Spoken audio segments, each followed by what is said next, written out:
समय परिवर्तनशील छ, त्यसैले परिस्थितिहरू फेरिरहन्छन्। विचारहरूमा पनि बदलाव आउँछ। फेरबदलहरूको यो चक्रमा सबै आयामहरू समेटिएका हुन्छन्। निरन्तरको यो क्रमसँगै सकारात्मक र नकारात्मक दुवै पाटो अविच्छिन्न रूपमा जोडिरहेको हुन्छ। समय र जुग बदलिने यो क्रमले उज्यालो छरेको मात्रै होइन, अँध्यारो पनि छाडेको हुन्छ। यो मानव जीवनको तितो यथार्थ पनि हो। परिवर्तन र बदलावको अविराम गतिले आफ्नो जन्मथलो छायामा पर्छ, अर्थात् बिरानो बन्न पुग्छ। शिक्षा दीक्षा, बसाइसराई र रोजगारी लगायतका विभिन्न कारणले आफ्नै गाउँघरबाट विमुख हुनुपर्ने प्रतिकूल परिस्थिति उत्पन्न हुन्छ। समस्यासँगै समाधान पनि आउँछ भने जस्तै बाउबाजेको थलोकिलोको संरक्षण गर्नुपर्छ भन्ने चेतनामा पनि वृद्धि हुन्छ, जसअनुसार आफ्नै थातथलोको संरक्षणसँगै सिङ्गो गाउँको संरक्षण गर्नुपर्छ भन्ने भावना पनि बढेको छ। हामी एउटा पहिला गाउँ छोडेर बाहिर आयौँ। त्यो चाहिँ एउटा एजुकेसनको कारणले, र हामीले बाहिर आइसकेपछि ठाउँ अलिकति देखियो, मान्छेको पनि चाहिँ सबैसँग चाहिँ भेटघाट भयो, अन्यत्रको गाउँको मान्छेसँग पनि भेटघाट भयो, र जुन एजुकेसनको लागि नै मान्छे चाहिँ गाउँ छोडेर आउने हो, त्यो सबै भइसके पछाडि चाहिँ मान्छेलाई जब आफ्नो आवश्यकता पुरा भइसके पछाडि आफ्नो थलो कहाँ रहेछ, पुर्ख्यौली कहाँ रहेछ भनेर त्यसको चासोहरू चाहिँ बढी बढ्दो रहेछ। त्यसैले गर्दाखेरि चाहिँ म मेरो आफ्नो गाउँमा फर्केर गएँ र मेरो आफ्नो बाउबाजेहरूको थलोलाई कसरी संरक्षण गर्न सकिन्छ र गाउँसँग सबैसँग कसरी हातेमालो गर्न सकिन्छ भनेर चाहिँ गाउँमा गएँ। उति बेलाको बसाइसराईको बाध्यता र केही समयपछिको आफ्नो थातथलोको संरक्षण गर्ने चेतनाको प्रत्यक्ष अनुभूत सम्भवतः सबैले गरेको हुनुपर्छ। नेपाल प्रहरीका पूर्व एसपी राजेन्द्र गुरुङसँग पनि यस्ता अनुभूतिहरू छन्। पर्वत जिल्लाको साबिक देउपुर गाविस वडा नम्बर 5 तथा हाल मोदी गाउँपालिका वडा नम्बर 3 देउपुर जोगीथुममा जन्मिनुभएका पूर्व एसपी राजेन्द्र गुरुङ समाजसेवा कार्यका एक सक्रिय पात्र हुनुहुन्छ।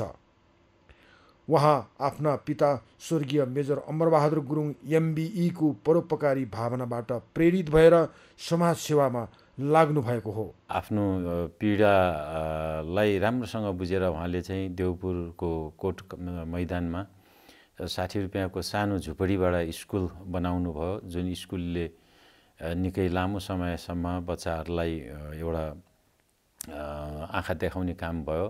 तर पछाडि त्यो खरको झुप्रो पनि आगो जलेको हुनाले उहाँले चाहिँ 5000 रुपियाँको एउटा ढुङ्गा माटोको जडानको स्कुल बनाउनु भयो, र त्यस ढुङ्गा माटोको जडानको स्कुल पनि फेरि पछाडि नयाँ शिक्षा लागू भइसके पछाडि चाहिँ 3 क्लाससम्मको स्कुल मा आइपुगेको हुनाले फेरि बच्चाहरू चाहिँ पढ्नबाट वञ्चित भएको हुनाले पुनः उहाँले फेरि पछाडि चाहिँ अब सबैसँग हातेमालो गराएर गाउँले सबैसँग हारगुहार गरेर त्यस बेलाको चाहिँ 7000 जतिको चाहिँ स्कुलको जुन धरौटीको रकम त जम्मा पार्नुभयो। त्यस धरौटीको रकम जम्मा पारिसके पछाडि फेरि स्कुल बनाउने केले त्यसले गर्दाखेरि उहाँले विभिन्न ठाउँहरूमा रोइ कराई गरेर 15000 रुपियाँ लिएर आएर देउपुरकै कडेनको डाँडामा चाहिँ मिडल स्कुल बनाउनु भयो, र अहिले हाल उच्च माध्यमिक विद्यालय छ।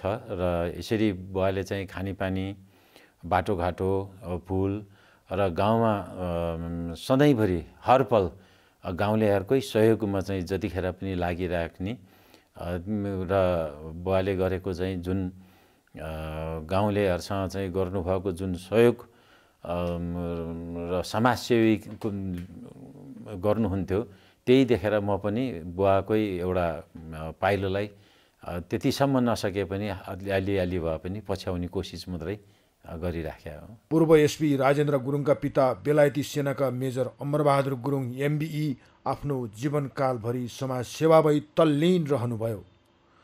गाउँघरको विकासमा सधैँ दत्तचित्त भइरहने मेजर गुरुङको त्यस बेलाको सक्रियताबारे अहिले पनि मुक्त कण्ठले तारिफ भइरहन्छ।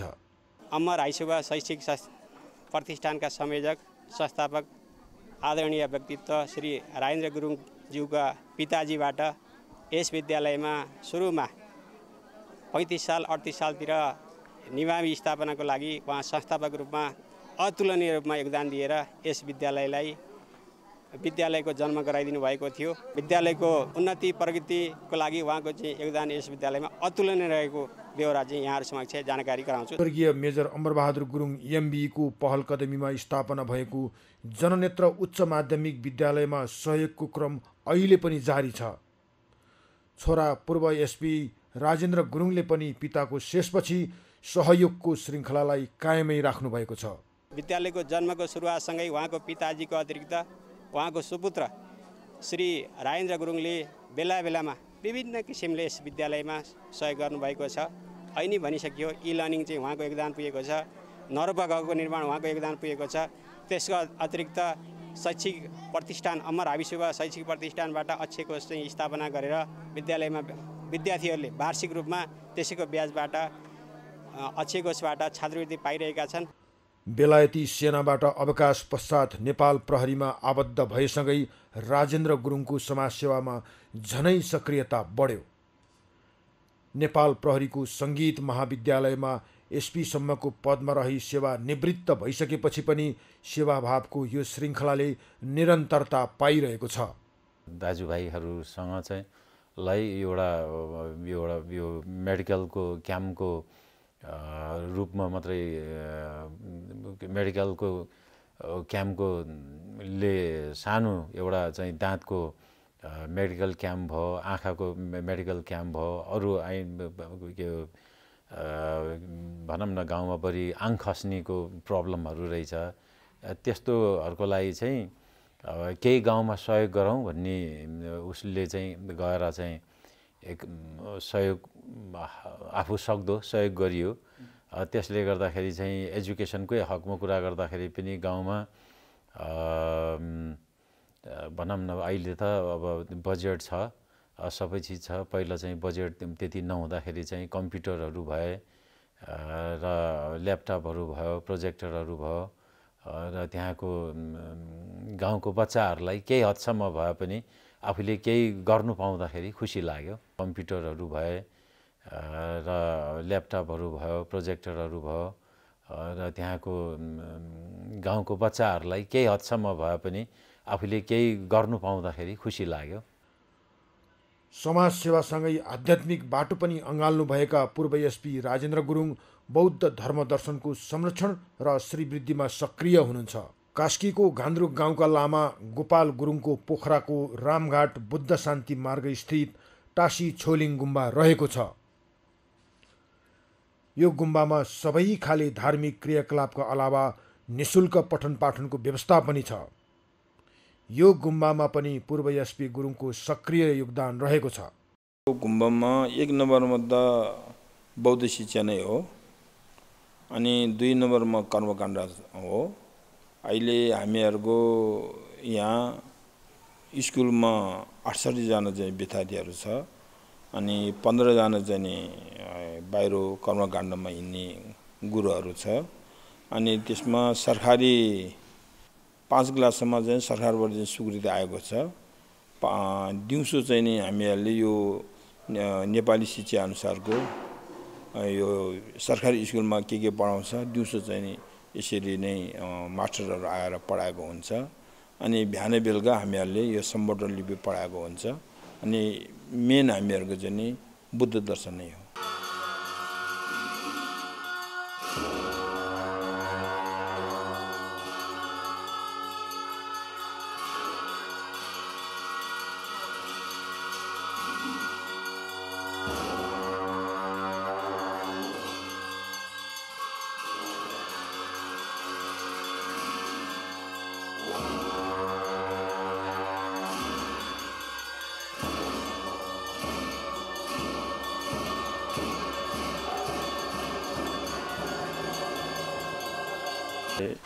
एसपी राजेन्द्र मामुको माध्यमद्वारा चाहिँ अनि यस गुम्बामा अनि बच्चाहरूको लागि पाठनको लागि म यहाँ आइपुगेँ। र 2015 सालमा अङ्ग्रेजी वर्ष चाहिँ, अनि त्यस सालमा म यहाँ आइपुग्दाखेरि अनि साँच्चीकै पाठन गर्ने चाहिँ बच्चाहरू चाहिँ अनि 2 जना मात्रै 3 जना मात्रै थियो। कर्मकाण्ड गर्ने के अरे धेरै थियो। अनि त्यो दिनदेखि लिएर अहिलेसम्ममा अनि 60-70 जना बच्चाहरू अहिलेसम्म छ र अनि एकदम बच्चाहरू पनि राम्रैसँग एकदम पाठन गरिरहेको छ। पूर्व बेलायती गोर्खा सैनिक एवं पूर्व एसपी राजेन्द्र गुरुङले बौद्ध धर्मावलम्बीहरूको महान धार्मिक ग्रन्थ प्रज्ञा पारमिताको अनुवाद अभियानमा पनि सहयोगी हात बढाउनु भएको छ। हामीले नेपालीमा अनुवाद गर्ने भन्ने चाहिँ एउटा सोच्ने चाहिँ हाँसोलाग्दो तरिकासँग चाहिँ यसको कुराको सुरुवात भएको थियो। मेरो मित्र टिका शेर्पा उहाँ र म एक दिन दिउँसो करिब 1-2 बजेको समयतिर बौद्धमा कुरा गर्ने क्रममा भोग लाएर एउटा रेस्टुरेन्टमा गएर खाना खाइराख्ने बेलामा चाहिँ यो प्रज्ञा पारमिता को लाई नेपालीमा अनुवाद गरियो भनेदेखि चाहिँ एउटा पुण्य सञ्चित गर्ने काम चाहिँ हुन सक्ने थियो भन्ने हामीले चाहिँ जुन कुरा निकालियो। तर यो चाहिँ सानोतिनो कुरा होइन, यो चाहिँ अब किनभने राज्यले गर्नुपर्ने कुरा थियो, व्यक्तिले गर्नलाई चाहिँ असम्भव थियो। यो करिब अब 8-10 अब पैसाकै हिसाब गर्दा पनि 8-10 करोडसम्म पनि लाग्न सक्ने वा अब धेरै नै खर्च, किनभने एउटा अफिस नै खडा गर्नु पर्यो, भाडा तिर्नु पर्यो, अनि त्यस पछाडि 10-15 जना 20 जना विज्ञहरू चाहियो। त्यो सबै गर्दाखेरि चाहिँ अब निकै धेरै चाहिँ आर्थिक भार पर्न जाने भएको हुनाले हामीले चाहिँ यसलाई एउटा सपनामा मात्रै गर्न सकिने जस्तो मजाकको रूपमा लिएको थियो। तर पछि मेरो मित्र टिका शेर्पाले होइन यसलाई चाहिँ त फेरि केही महिना पछाडि यसलाई गर्नै पर्छ भनेर उहाँले चाहिँ धेरै मिटिङहरू राख्नुभयो र त्यस मिटिङमा चाहिँ हामीलाई अरू साथीभाइहरू, अरू यो भनौँ न धर्ममित्रहरू, उहाँहरू सबैले होइन यो राम्रो काम हो भनेर चाहिँ सबैले चाहिँ साथ र सहयोग गर्नुभयो र यसमा विशेष भूमिका भनेको चाहिँ मेरो मित्र टिका शेर्पाको नै हो र मेरो भूमिका भनेको चाहिँ म जस्ट यो बाहिर एउटा चाहिँ कस्तो भने घरको वाल जस्तो पर्खालको काम जुन छ त्यो भूमिका मात्रै मेरो हो। भगवान गौतम बुद्धका वचनहरूको बृहत सङ्ग्रह प्रज्ञा पारमिता बौद्ध धर्मावलम्बीहरूको महान धार्मिक ग्रन्थ पनि हो। देवनागरी लिपि मार्फत नेपाली भाषामा अनुवाद गरी प्रज्ञा पारमितालाई जनका हातमा पुर्याउने यो अभियानको मुख्य उद्देश्य हो। यो प्रज्ञा पारमितालाई हामीले अलिकति भए पनि लेखेर अथवा अनुवाद गरेर चाहिँ नेपाली समाजमा अथवा बौद्ध समाजमा चाहिँ विशेष गरिकन महायान बौद्ध समाजमा विश्वभरमा छरिरहनु भएको जो हुनुहुन्छ उहाँहरू समस्या पुर्याउन सक्यो भने थोरैभन्दा थोरै उहाँहरूले यसको बारेमा बुझ्नुभयो भने पनि उहाँले अपार पुण्य लाभ गर्न सकिन्छ भनेर पूर्व एसएफसी मेरो अनन्य मित्र राजेन्द्र गुरुङज्यू र हामी दुई भाइले कसिएर चाहिँ लाग्यौँ र लागेर चाहिँ अहिले यो करिब 4 वर्षको अवधि हामीले अहोरात्र खटिरहेका छौँ र काम भन्नु होला भने यो 16 ठेली छ। यो प्रज्ञा पारमिता 16 ठेलीको काम अहिले 95% चाहिँ सकिसकेको छ, ड्राफ्टहरू सकिसकेको छ। अब 5% अथवा अन्तिम प्याटर्नमा चाहिँ हामी अन्तिम फेजमा चाहिँ हामी यसलाई काम गर्दैछौँ। यसरी चाहिँ हामीले काम गर्दैछौँ। यसरी हेर्दाखेरि अब एसएसपी राजेन्द्र गुरुङज्यूको देन यसमा अतुलनीय भन्नुपर्छ। किन भन्दाखेरि उहाँले धेरै ठाउँमा चाहिँ मान्छेलाई भनसुन गर्नुभएको छ, धेरै ठाउँमा हामीले कार्यक्रम पनि गरौँ, 2-4 पैसा चाहिँ त्यसबाट उठ्यो भने हामीले यो प्रज्ञा पारमिताको अनुवादलाई सहज तरिकाले लानु सकिन्थ्यो कि हामी सस्टेन हुन सकिन्थ्यो कि भन्ने उहाँको धेरै सद्विचार र उहाँको राम्रो विचार छ र त्यसलाई हामीले अङ्गीकार गरेर त्यसै विचार अनुरूप हामीले केही ठाउँमा प्रोग्राम पनि गऱ्यौँ। जस्तै तमु बौद्ध गुम्बा बिजुली बजार भनौँ, अनामनगरमा पनि हामीले प्रोग्राम गऱ्यौँ, 2-3 चोटि त्यसमा पनि गऱ्यौँ र पोखरामा पनि गऱ्यौँ हामीले र काठमाडौँमा पनि धेरै ठाउँमा चाहिँ हामीले यसरी चाहिँ प्रज्ञा पारमिताको कार्यक्रमहरू धर्मदेशना र अनेक कार्यक्रम अन्तर्क्रिया कार्यक्रम चाहिँ हामीले सञ्चालन गरेर चाहिँ अहिले हामी यो प्रज्ञा पारमिता उद्ध गर्ने अथवा भनौँ 16 ठेलिनी प्रज्ञा पारमिता गर्ने राष्ट्रिय गौरवको आध्यात्मिक परियोजना अन्तर्गत नेपाल आमालाई हामीले के दिनुपर्छ भन्ने सोच अनुरूप र यो विश्वभर छडिरहेका नेपालीहरूको लागि बौद्ध धर्मको ज्ञान भगवान बुद्धको ज्ञान के दिनुपर्छ भन्ने उहाँहरूलाई सौगात स्वरूप चाहिँ हामीले अब छिट्टै नै चाहिँ हामीले प्रज्ञा पारमिता चाहिँ सम्पन्न गर्न गइरहेका छौँ हजुर। पर्वत जिल्लाको मोदी गाउँपालिका वडा नम्बर 1 स्थित नमुना गाउँ भुका देउरालीमा गुरु पद्मसम्भवको मूर्ति स्थापनामा पूर्व एसपी राजेन्द्र गुरुङको विशेष भूमिका रहेको छ। नमो बुद्ध आमा समूह हङकङका अध्यक्ष पद्मकुमारी गुरुङको आर्थिक सहयोगमा गुरु रिम्पुछे पद्मसम्भवको मूर्ति स्थापना भएको हो। सेवा र परोपकारी भावनासँग निकै नजिक भइरहनुको रहस्य के हो त? माया, सबभन्दा चाहिँ माया अथवा करुणा भनौँ। जसरी चाहिँ योगी गुरु मेलारिपा उहाँले चाहिँ एउटा सिकारी जुन के अरे ले मृगलाई चाहिँ मार्नलाई चाहिँ धनुष काँड त्यस बेलाको धनुष काँड तन्काएर चाहिँ मार्न खोजेको थियो भने त्यो मृग चाहिँ गएर मेलारिपा चाहिँ गुफा बसिराखेको ठाउँमा गएर मेलारिपाको काखमा बस्यो। पछि जसरी झम्टिँदै गइराखेको कुकुर पनि अब गएर चाहिँ मेलारिपा जुन गुरुको काखमा बस्न गयो र अचम्मित मानेर चाहिँ जुन सिकारी पनि के रहेछ त भनेर चाहिँ उनलाई एउटा अचम्मै लाग्यो। यो चाहिँ मृग चाहिँ मान्छेको काखमा गएर बस्ने अनि उनले चाहिँ धनुष तन्काएर हान्ने बेलामा चाहिँ लागेन। गरिसकेपछि उनले यो कसरी यस्तो हुनु जर त हुन गयो भनेर गुरुसँग पछि उहाँले चाहिँ बल्ल गुरु हो भनेर चाहिँ चिनिसके पछाडि चाहिँ एउटा ध्यान साधना को कारणबाट माया दयाको जुन करुणा भित्र आत्माबाट चाहिँ उत्पन्न हुन्छ। त्यो उत्पन्न भइसकेपछि चाहिँ संसार केही होइन सबै चिज हो। त्यो बुझिसके पछाडि चाहिँ संसारलाई नै बुझिसकेछ र सबभन्दा पहिला त आफूलाई नै बुझ्नु सबभन्दा ठुलो कुरो हो। आफूले आफूलाई बुझ्दैन, अर्कालाई देख्न सक्छ, आफूलाई बुझ्न गाह्रो पर्छ। आफूलाई बुझ्न सकिसके पछाडि चाहिँ यो सहयोग, माया, दया, भावना, करुणा यी सबै चिज चाहिँ आस्ते आफैबाट चाहिँ जाग्ने कुरा हो। यो सिक्ने भन्दा पनि अनुभव गर्ने कुरा हो। थुप्रै विषयहरूमा जानकारी राख्न सकेको दाबी गर्ने जो कोही पनि आफ्नै बारेमा अनभिज्ञ भएर रणभुल्लमा परेका थुप्रै उदाहरणहरू हाम्रै वरिपरि देख्न पाइन्छ।